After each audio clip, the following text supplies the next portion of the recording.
Kita semua setuju kalau kejujuran itu penting dalam hubungan. Tapi pernah kepikiran gak sih, kalau kejujuran juga bisa bikin hubungan berantakan? Kayak pasangan lo tiba-tiba bilang bosan sama lo, atau dia lebih ngerasa senang pas lagi sendirian. Rasanya gimana? Nyesek kan? Lo ngerasa seolah-olah ada yang kurang dari diri lo. Bahkan lo bisa jadi curiga sama dia kalau dia mau selingkuh. Tapi faktanya perasaan kayak gitu tuh normal. Dalam hubungan yang udah berjalan lama, pasti ada naik turunnya. Ada momen bosen, ada saat-saat ngerasa butuh ruang buat sendirian. Bahkan mungkin sesekali ada rasa tertarik sama orang lain. Dan itu manusiawi. Tapi masalahnya, gak semua orang siap nerima kejujuran kayak gitu. Makanya, dalam hubungan itu bukan cuma soal jujur atau enggak, tapi juga gimana cara kita menyampaikan kejujuran. Ketika lo lagi ada di fase jenuh sama pasangan, lo bisa pilih dua cara buat ngomong sama dia.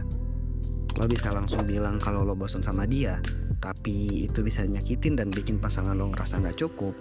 Atau lo bisa pilih cara yang lebih bijak dan penuh perhatian dengan bilang lo pengen sama-sama coba hal yang baru biar hubungan kalian makin seru.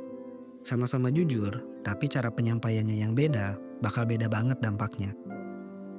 Nah, disinilah pentingnya seni menyampaikan kejujuran. Tapi ingat, ini bukan tentang bohong buat nutupin sesuatu yang serius kayak selingkuh. Itu jelas salah. Yang gue maksud di sini adalah menyaring kejujuran supaya nggak jadi bumerang buat hubungan. Karena banyak orang yang terlalu bangga dengan sikap yang jujur apa adanya. Tapi kalau kejujuran itu disampaikan tanpa empati, itu bukan jujur. Itu brutal honesty. Dan dalam hubungan, brutal honesty lebih sering merusak daripada memperbaiki. Kalau pasangan lo pernah sedikit tertarik sama orang lain, emang lo harus tahu. Atau misalnya di awal hubungan dia sempat ngebandingin lo sama mantannya, penting gak sih buat dia ceritain ke lo sekarang? Atau bahkan kalau dia dulu sempat ragu sebelum jadian sama lo, perlu gak dia jujur soal itu sekarang? Jawabannya gak selalu. Kenapa? Karena ada hal-hal yang kalau diceritain justru bikin overthinking, bikin insecure, dan malah merusak hubungan yang sebenarnya baik-baik aja. Biar kejujuran gak ngerusak hubungan, lo bisa pakai 3 aturan sederhana buat menyampaikan kejujuran. Yang pertama, lo bisa jujur kalau kejujuran itu bisa bikin hubungan lebih baik, tapi sampaikan dengan cara yang bijak. Misalnya daripada lo bilang kalau pasangan lo gak pernah ada buat lo, mending lo bilang kalau lo pengen ngabisin lebih banyak waktu sama dia. Kedua, kalau kejujuran itu cuma bikin sakit hati tanpa solusi, mending lo saring lagi. Misalnya, lo sesekali kepikiran mantan, tapi gak ada niat buat balikan. Ya lo gak perlu cerita, karena itu cuma bikin pasangan lo overthinking aja. Ketiga, pikir-pikir dulu sebelum ngomong kalau kejujuran itu malah bikin masalah yang gak perlu. Kalau bakal bermanfaat, ya it's okay. Tapi kalau cuma nambah beban, ya lo udah tahu lah jawabannya apa.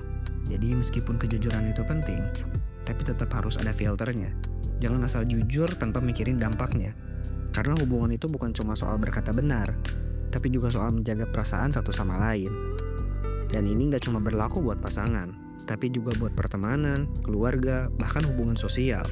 Sekarang coba lo pikir, pernah gak lo kehilangan seseorang cuma karena salah cara dalam menyampaikan kejujuran? Kalau pernah, mungkin ini saatnya buat belajar seni menyampaikan kejujuran.